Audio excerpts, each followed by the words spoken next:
Hello. My name's McHugh, and I'm a recovering people pleaser. Thank you. I grew up in Arlington, Virginia with my parents and my little sister in what I like to call my blissful bubble. My parents provided everything I could need and most of my wants, so I wanted to keep them happy with me because of that. Any sort of anger or displeasure pointed at me made me incredibly anxious. So I quickly learned that to keep people happy with me, I could lie. I could lie about little things like if I'd finished my homework or grades on my report card, to big things like why I was late by 2 hours for curfew or who I was with or where I was at. And that led me to lie about myself. I had two selves. The self that my parents saw, the girl that did good enough in school, was a dedicated volunteer Sunday school teacher and after-school ballerina. There was my other self that wanted to be cool and punk and dress like the girls I saw at rack shows in DC. And I wanted to have a hot boyfriend to match. But the guys at high school didn't give me the time of day. That was until I got to college in New Jersey. Freshman year, second night, my roommate and her girlfriends had found out about a frat party on campus. And we were going. Walked in and it was just like in the movies. Dimly lit, reeked of stale beer, and loud. I ducked into the first room I came upon, was immediately handed a solo cup full of jungle juice, and introduced to Mark. Mark was blonde. He wore these cool, thick-rimmed emo glasses, and he was DJing the whole party. And he was taller than me. Mark was a self-proclaimed Southern gentleman. He'd do things like open the car door for me. And he had a rich dad, so he'd take me out on nice dates and buy me little presents. He was confident and sure of himself in a way I had never felt about myself. He dreamed of being the next Justin Timberlake. What else could an 18-year-old girl ask for in a boyfriend? I wanted to be around him all the time. I wanted to be seen with him.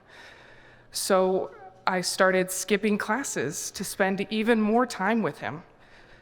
I also ignored all my new friends at college, so much so that my roommate moved out second semester, and Mark practically moved in right behind her. Life was pretty great, but there were some moments that weren't. One night, while we were hanging out in my room, Mark saw on my Facebook page that a guy friend from high school had commented on my page. "Who is this?" he demanded. I shrugged it off. "Oh, just this guy from high school, Eli." He demanded I call him right then. "Tell him to never message you on Facebook again. No, never talk to him again." I was taken aback, but this was my hot boyfriend. He had chosen me. What else was I supposed to do? So I gave in to his demands. I pleased him. I called Eli and told them we were no longer friends. Summer came, I went home to Virginia, and Mark went home to Texas. I missed him, and I felt lost and alone because he'd alienated me from all my high school friends. He called me up one day and said that he could drive up and bring me back to Texas and we could spend the rest of the summer together. I jumped at the opportunity. My parents reluctantly let me go as long as I promised to return for our annual beach trip. A few days before, my mom called and wanted to know when I'd fly home. I regurgitated Mark's script, told her I didn't want to go on the beach trip, and that I didn't want to go back to college. I wanted to stay in Texas with Mark, and that's where I stayed for the next 2 years. Life was a party in Texas. Mark's dad put us up in an apartment, and we'd go on shopping sprees to Toys R Us. We'd load up on Nerf guns and video games and junk food. The days and nights ran together. But it turned out Mark's dad wasn't so rich, and he cut Mark off. So to supplement our lifestyle, I used my dwindling savings.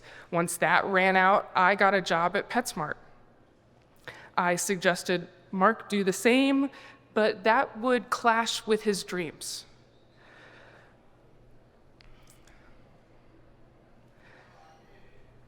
Life began to feel suffocating with Mark. His dreams of being the next JT meant jamming with his buddies all night and smoking pot. And instead of getting real jobs, they would scheme. One night, they came up with an Ocean's 11 plan to steal a car trunk load worth of laptops. Their plan was simple. Mark's buddy would unlock the door of the Best Buy that he worked at and disable the security alarm. Mark would casually walk into the Best Buy, fill up a shopping cart full of laptops, and walk out said back door. And I would be the getaway car, foolproof. I scoffed at the idea, but Mark assured me that it's all cool. We'd be like Robin Hood. We'd be stealing from this big corporation and giving back to us. So, day of, I drop Mark off at the front door, give him a kiss, and tell him he's got this. I nervously drive around to take my position at the back of the store. As I turn the corner, a security car pulls by. My heart drops into the pit of my stomach. I cannot breathe. What am I doing? Why am I here? I can't even drive stick. This is not the life I dreamt of, that I fantasized about in my childhood bed of my hot boyfriend and our cool life together. But what life did I want? I didn't know at that moment, but I knew it wasn't this. So I called Mark and told him to abort. The next day, I called my mom, and for the first time in months, and I told her I wanted to come home. I was on the next flight.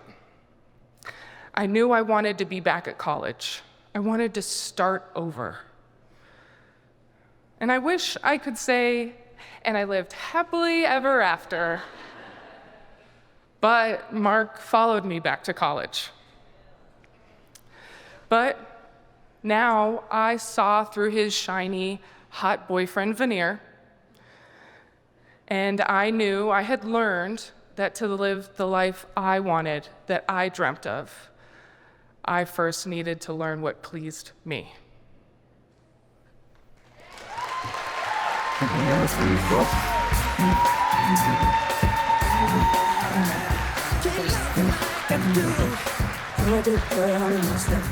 Just like